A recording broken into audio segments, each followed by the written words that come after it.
Hi, I'm Marie from wisdompreserved.life and welcome to our fourth installment of how to build a greenhouse. Now this video covers the siding and trim.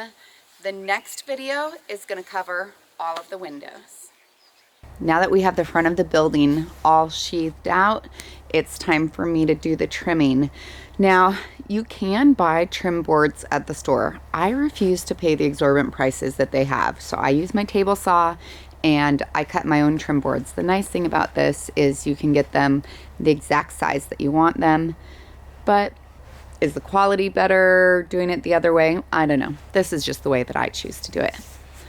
Now I'm gonna trim out the windows and the edges and all of the seams, but I'm not going to trim out the door yet because we want to wait to do that until after we get the door frame in.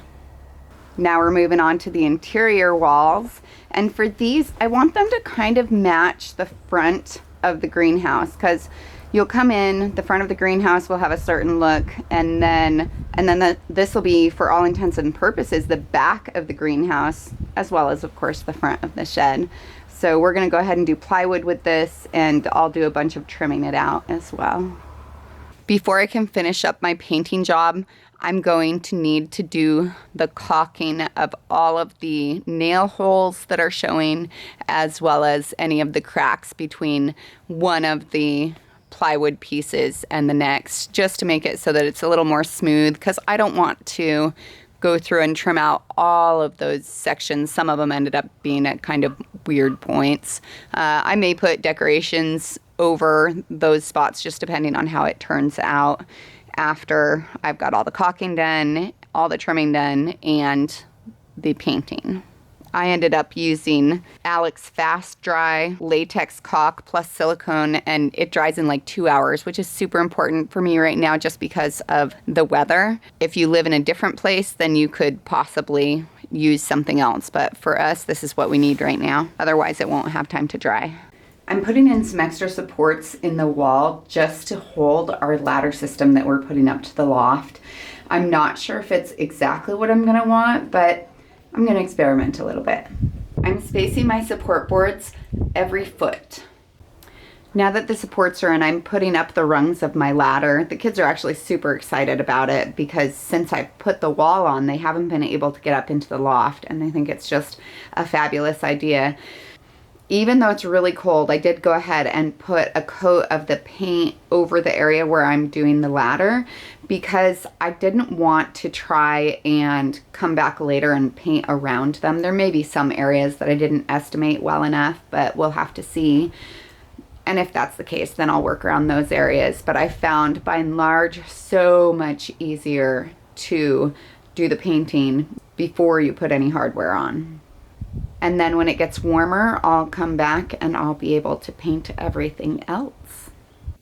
Now that we have all of our windows in, we've been working on the finishing process of doing our greenhouse. And one of those things is adding the electricity. We didn't go ahead and record that portion because we don't really want to be liable for if you guys decide to do what we do and then have issues either with electrocuting yourself or fires. But I did want to go ahead and show you what we've got going on.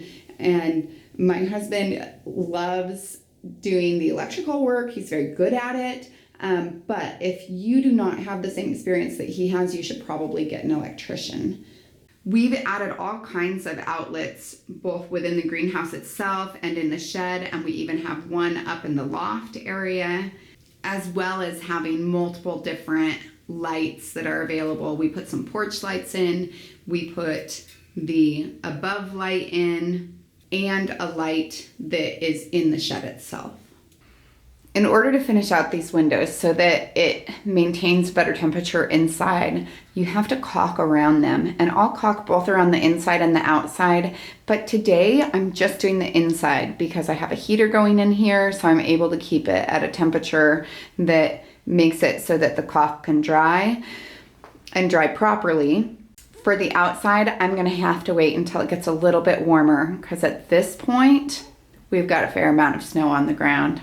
When you're caulking it, you want to make sure that you fill any cracks that are in the boards that you put in, as well as around the entire perimeter of the window. I chose to use a fast drying caulk just because it is so cold, so I want it to set rather quickly. Well, so now that we've been able to get the interior and the exterior door in, I can go ahead and do my framing on the interior wall here. And I'm just using wood that's been cut down to, a little bigger than 1/4 of an inch.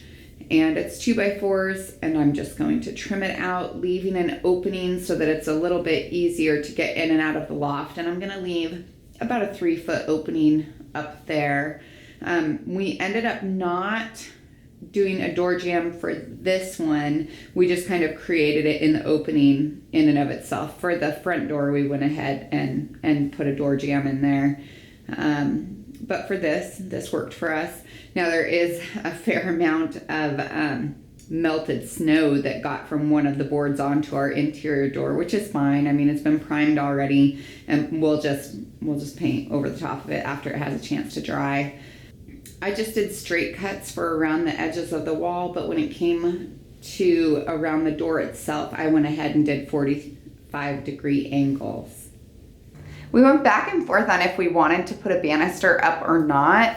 We really decided that it was best to do, just because the kids are gonna be up there, they're gonna have pillows and blankets and stuff up there, and we just don't wanna have to worry about anything falling.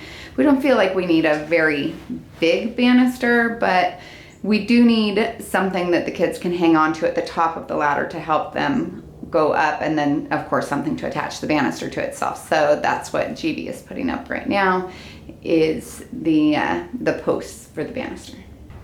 I found that it's all of those little tiny details that make all the difference. As you're building things and you add those little details, the above and beyonds, the extras, those are the things that once it's completed, you stand back and it really hits you just how good it looks. So, even though these things aren't really necessary for a greenhouse, they are some of those things that just give it that added factor that makes you enjoy them so much. I love the little wooden decals. These can make such a big difference on how your piece looks. Later on, I'll have to work with it a little bit with the paint to get it to stand out even more, but this is the first step. Now for mine, the wooden decal actually ended up getting broken. I think one of my kids put it in the garage and my husband didn't see it, but that doesn't really matter. The point is, I've got a little doctoring up to do, and that, even if you have a situation like that, you can use it if you're careful about things. We're using the same boards that we used for the ceiling that was in the shed area, and those are just the 1/8 inch boards. For us, it was just the tops of some hollow doors, and it's working perfectly for this. It doesn't have to have any structural stability. It's just kind of covering it up. And the other plus side is that it's really easy to cut through to get your holes for the outlets and the light switches. We're going to put these ones on with staples as well, because we found it works best for this really thin wood like that. The painting of the greenhouse is quite a chore, just because there's so many different sides to each of the pieces of wood that you need to paint. Now, I actually kind of like the whitewashed look, so I'm not going to do too many coats of this. I'm just going to do the one coat. I want it to still appear rustic. With this oil-based paint, it's kind of nice because it sucks in differently at the different points of the wood. Like as where the rings are at, it's slightly denser wood, so it's not going to be absorbed as much. As opposed to the softer in-between areas of the rings from the trees, those get absorbed a little bit more. So it's kind of a fun design for me, but if you want it to have more of a finished look, then you could go ahead and do multiple coats. But for me, I like the wood showing through, so I'm gonna stick with that. I really wanted to do something with the pallet boards as far as the siding went. It took me a little while to figure it out, but I finally decided that I wanted to use it like a regular overlap siding. and it really worked great. I wasn't sure how it was going to work with the variation in board widths, because some of them were only like 3 inches wide and then other ones were more like 6 inches wide. But all in all, I'm really pleased with the outcome. The way to do this is just to start from the very bottom and to work your way all the way to the top. It is really important to make sure that your seams are not all in the same area, so you have to kind of differ your start points. And so sometimes I would cut a board specifically for that, so that there would be a half board and then a full board right on top of it, that kind of a thing. When I got up to the peaked triangle, I decided I wanted to do things just a little bit different. I was really liking how it was looking, but I felt like that big of an area on the back with just one kind of design, it was just a bit much. I wanted it to have something a little bit different.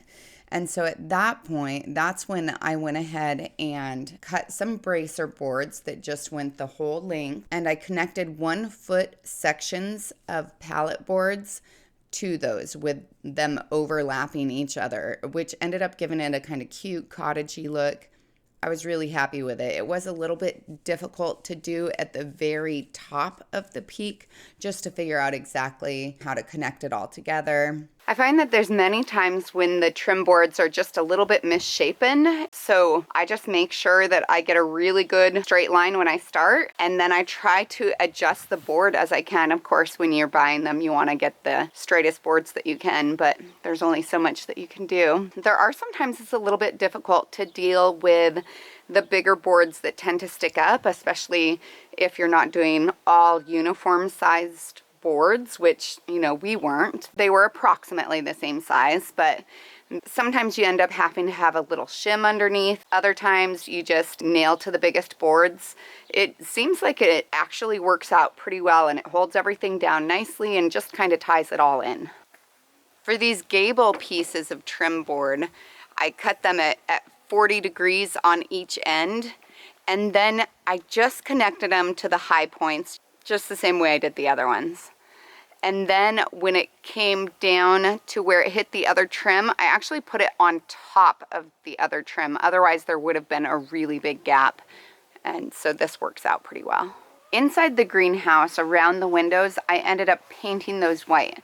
But on the outside, I thought that having that little border around the windows, a wood color, really tied it into the shed portion. And so instead of painting that white the way I had intended, I ended up treating it with the Thompson's water seal. In addition to treating around the windows, I also treated any other wood that I was anticipating leaving wood color, like everything that's along the shed. Now the final step on the outside is just to caulk pretty much every single joining of wood.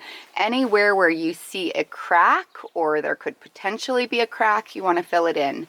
We want to keep as much heat in this greenhouse as possible so that we can use it in the very early months of late winter and continue to use it into the fall if we want to. So that means that we're going around the outside of the window, around the outside of the frame, and around every single board that's been put in. In addition to doing around the windows, we're doing any connecting points down at the bottom. We're doing just above where the foundation is. And up at the roof line, there are a lot of areas that need to be covered, as well as, you know, just any other connecting point for the wood.